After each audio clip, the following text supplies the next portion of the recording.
Ma vie, les amis, c'est à mon tour maintenant de parler un petit peu de ma vie. Ma vie, c'était ça, ma vie, les amis. Rouler des joints dans la cité. Voilà ma vie, comment elle était. Ma vie était aussi des trucs que ça. Exactement pareil. Aussi des trucs que ça. Je pensais même que j'étais un nul à l'époque. J'étais pas intelligent. J'ai jamais eu aucun diplôme dans ma vie. Et pourtant, le dépassement de soi, c'est maintenant. Vous vous rendez compte? Tout ce que j'ai vécu dans cette vie, et je vais vous le raconter juste après, bah, c'est ça qui m'a donné cette force de pouvoir vous faire ces vidéos pour vous motiver à créer votre vie, parce que j'ai pas envie de vous laisser en chien dans cette vie, alors que vous avez tout à donner, vous avez tout à donner, vous êtes tellement... Vous savez, quand vous restez seul dans votre coin et que vous partagez rien du tout dans votre vie, et ben, c'est ça qui vous fait perdre, et c'est ça qui vous rendra un loser dans cette vie. Soyez un winner, et pour être un winner, il faut s'aider des autres. Et c'est pour ça que ces vidéos sont faites pour t'aider, sont faites pour te montrer comment la vie est faite.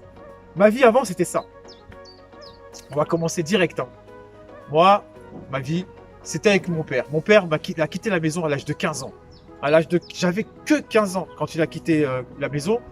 Et il n'y avait pas eu de préparation. Il m'a pas dit oui, une semaine avant ou 2 jours avant, je quitte la maison. Non, non, non. Le jour même, il m'a demandé de descendre sa valise dans sa voiture. Vous savez ce que je lui ai répondu? Je lui ai dit non, démerde-toi. Je lui ai dit non, démerde-toi. Parce que j'étais énervé contre lui. Il quitte la maison, il me dit juste la veille, le jour même qu'il partait de la maison pour aller vivre avec une autre femme. Ma vie, c'était ça. Bon, j'ai pris quelques notes, hein, parce que c'est pas évident de tout mémoriser. Même si c'est ma vie, c'est compliqué à raconter. Surtout que moi, je suis vraiment pas du style à raconter ma vie. Là, je le fais vraiment parce que avec Phoenix Love, il m'a dit il faut que tu fasses ça, il faut que tu fasses cette vidéo et raconter de ta vie. Mais moi, c'est vraiment pas mon truc. J'aime pas rentrer dans le passé parce que pour moi, rentrer dans le passé, c'est se détruire. Alors que des fois, c'est bien de le faire parce que ça permet de faire un renouveau de sa personne. Donc, c'est pour ça que j'ai écouté Phoenix Love et je me suis dit pourquoi pas vous raconter ma vie. Enfin, une partie de ma vie.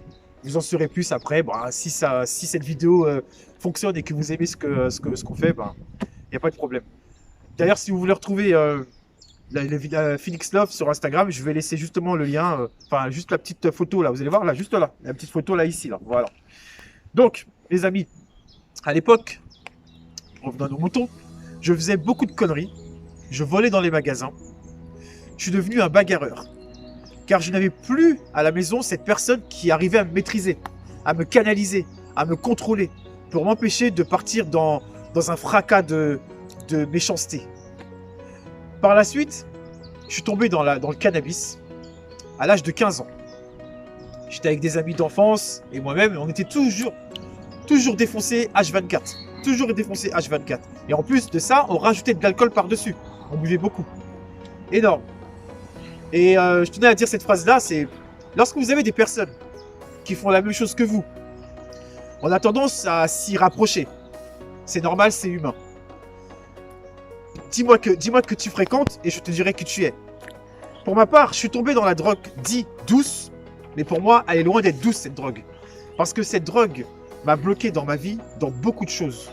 Cette drogue dite douce m'a bloqué, vous ralentit. Pour toi qui regarde cette vidéo, qui est sûrement un fumeur de cannabis, réfléchis bien. Regarde quand tu fumes à 8h30 du matin. Qu'est-ce que tu fais de ta journée après dans le reste de la journée? J'attends ta réponse dans les commentaires. Parce que franchement, moi personnellement, quand je fumais à 8h30 du matin, je n'étais pas du tout productif. Pas du tout productif, mais pas du tout. Je peux te le dire.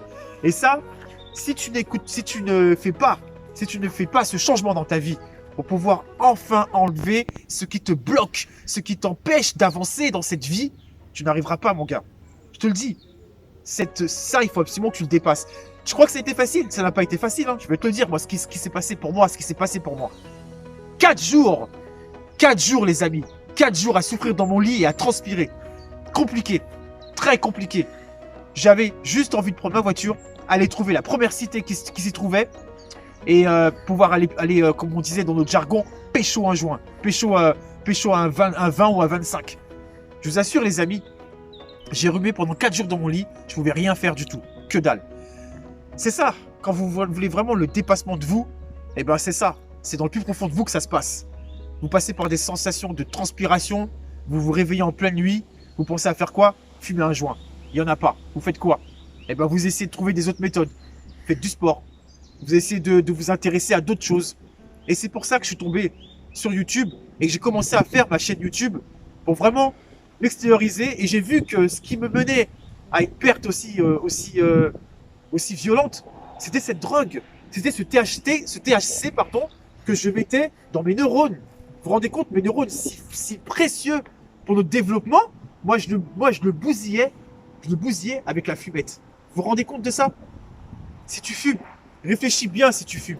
Si tu fumes, réfléchis super bien à ce que tu fais. Parce que la fume, surtout la drogue, douce, parce qu'elle est douce. Au début, ouais, tout le monde rigole. Mais après, t'es prisonnier de cette drogue. Moi, j'étais prisonnier. Et ce qui m'a fait réagir, c'est qu'il y a exactement 5 ans, je me suis fait contrôler par un flic. Dans une cité, dans le 95. Et j'allais justement pour aller pécho ma dose. Je suis arrivé là-bas, tout le monde s'était barré et il y avait juste le flic qui était là et qui m'a demandé mes papiers. Il m'a demandé qu'est-ce que tu fais là? Vous savez ce que je lui ai répondu?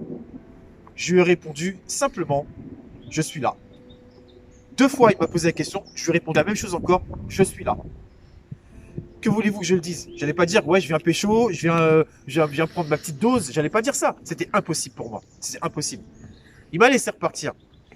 Et c'est après, je rentre dans ma voiture. Vous savez ce que j'ai fait? J'étais tellement en manque de joints, enfin de cannabis, tellement en manque, et ben ce que j'ai fait, et ben j'ai tout simplement attendu que le flic parte, tout simplement, et je suis resté dans ma voiture, j'ai attendu que les flics partent, et ensuite je suis revenu dans la cité, et j'ai fait le fou. J'ai fait le fou, je suis resté dans ma voiture, et ensuite j'ai enchaîné quoi. Je suis retourné dans la cité, j'ai demandé oui ma dose, et je suis reparti. Une fois rentré à la maison, là, par contre, j'ai réfléchi. J'ai réfléchi en disant quoi? Je me suis dit, Francis, là, il y a un gros problème. Tu es accro. Et quand tu es accro comme ça, tu fais n'importe quoi. Tu as des enfants, et là, tu aurais pu finir directement en prison ou en garde à vue. Donc, ce que j'ai fait, j'ai réagi. Jusqu'à maintenant, ça fait maintenant 3 ans que je ne fume plus du tout de cannabis. J'ai même arrêté la cigarette. Bon, j'ai quand même un petit vice. J'avoue. Je vais vous montrer. J'ai mon petit vice. Il est où? Voilà. Je suis un vapoteur. Voilà. Mais même ça, parce que c'est la dose de nicotine que vous voulez, même ça, je vais l'arrêter aussi. Donc, mes amis, si vous voulez vous sortir de votre vie qui vous limite et qui vous empêche d'avancer, c'est souvent à cause des addictions.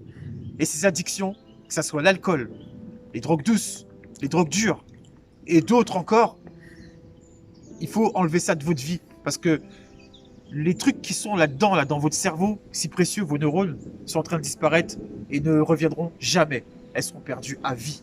Si vous avez aimé cette vidéo, je veux bien le voir sur les commentaires. Qu'est-ce qui vous a intéressé? Où vous en êtes dans votre, comment on pourrait dire ça? Dans votre sortie d'addiction. On va sortir ça comme ça. Et on était avec Phoenix 9 qui est en train de me filmer. Je t'en prie, vas-y, viens, Phoenix. Phoenix 9. Parce que voilà, on était toujours... Ah oui, mince. Alors attendez, parce que Phoenix Love, voilà. Phoenix Love, il a un style. Voilà, il a un style. Voilà. Alors, voilà, alors moi je finirai par cette phrase. Alors si vous croyez que la drogue est inspirante, vous inspire, parce qu'il y en a qui me disent ouais c'est pour m'inspirer à écrire ou alors pour mes études ou pour écrire un livre ou je sais pas quoi, sachez que c'est n'importe quoi, c'est un mythe. La drogue n'inspire rien du tout, elle vous détruit le cerveau, elle vous détruit le corps, elle vous coupe l'appétit, elle détruit tous, mais elle vous inspire pas du tout. Alors elle détruit plus qu'elle n'inspire. Moi, ce que je dis aux gens, c'est qu'il faut arrêter de se leurrer. La drogue n'a jamais inspiré qui que ce soit et quoi que ce soit. Au contraire, moi qui en ai consommé, eh bien, je peux vous dire que ça ne me stimule pas et qu'en vérité, ça me fatiguait beaucoup plus que ça me stimulait. Je suis beaucoup plus stimulé quand je mange bien, quand je fais du sport, que quand je prends de la drogue. Donc voilà. Donc c'est tout ce que j'avais à vous dire. Vous savez pas comment on revit, vous savez pas, c'est un truc de fou. On est vraiment en mode renaissance. Et c'est vrai que moi, la communauté et les motivateurs, si vous me suivez, mais j'ai envie que vous soyez comme nous, quoi, que vous soyez dans le même objectif de vie. Je sais pas moi, recentrez-vous sur la nature, toutes ces choses-là. On a tendance à l'oublier parce que notre monde, il va à 200 km/h, alors que des fois, il faut savoir rouler à 10 km/h pour pouvoir profiter de cette belle nature. de ces arbres aussi qui sont juste là, des gens, le partage, de beaucoup de choses. Même si vous avez un jardin, jardinez, occupez-vous de votre terre, tous ces produits-là. Voilà, franchement, j'ai plus rien à vous dire maintenant. Vous avez juste, vous, maintenant, à actionner le levier pour enfin être libre et être libre dans votre esprit surtout. T'as quelque chose à dire encore, Phoenix Love ou... Bah non, moi tout ce que je dirais c'est rencontrer, comme j'ai dit dans mes précédentes vidéos, des gens dans l'honnêteté et surtout C'est ça. faites des choses, pratiquez du sport, intéressez-vous à des domaines, passionnez-vous pour des domaines pour justement remplacer ce temps que vous passez à vous droguer dans justement des choses productives et justement pour aussi vous améliorer votre cerveau car j'ai fait quelques recherches, la drogue détruit la partie encéphalogique, donc le cerveau, hein, vous détruit Il est vos touché. neurones. Exactement, et vous crée à long terme des maladies cérébrales, donc même sur le cœur, hein, ça vous détruit le cœur. Et donc, à part la mort, je vois pas qu'est-ce qu'on en tire de bénéfique. Ouais, exactement. Voilà, Aucun exactement. bénéfique dans la drogue. Oh. Il n'y a que dans le développement personnel que vous pourrez justement vous sortir de là, quoi. Donc voilà. Donc maintenant, notre vie, elle est plus comme ça maintenant. Elle est plus détruite comme ça. Mais je vais vous montrer. Maintenant, elle est comme ça, notre vie. Et voici notre renaissance. Voilà les amis, notre renaissance. La voilà, la voici. Pourquoi tu t'en vas? Reste avec moi. Voilà, c'était l'effet de surprise. Effet de surprise. Voilà. Notre renaissance. Voilà. Voilà.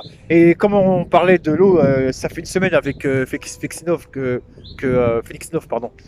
nous parlons de l'eau. Et voilà, c'est pour ça que le fait de revenir, ou même juste regarder l'eau, vous reprenez l'énergie, l'émotion de l'eau. Parce que n'oubliez pas que l'eau est une émotion, l'eau est une créature. Ouais, elle est vivante. Oui. Elle est vivante. Oui. Elle est vivante, les amis. Donc vous étiez sur Skosiko Channel, Motivation Skosiko Channel, excusez-moi. Et en compagnie de Phoenix là. C'est pas toujours que je viens à Gisors, donc... Bon, on n'est pas à Gisors, hein. On est à Dangu exactement. Ah, Dangu. Voilà. Voilà. On est au lac de Dangu. Le Voilà. lac de Dangu. Voilà. Ah, voilà, les amis. Ça mérite. Ça mérite un petit post Instagram. Exactement. Ciao les amis. Bye bye. Tu dis pas bye bye, mais Allez. motivateur. Mais bye bye à tout le monde. N'oubliez pas que l'eau est une créature. Respectez-la, régénérez-vous. Et surtout, l'eau, quand on la boit, avant de la boire, qu'est-ce qu'il faut faire? La déminéralisation.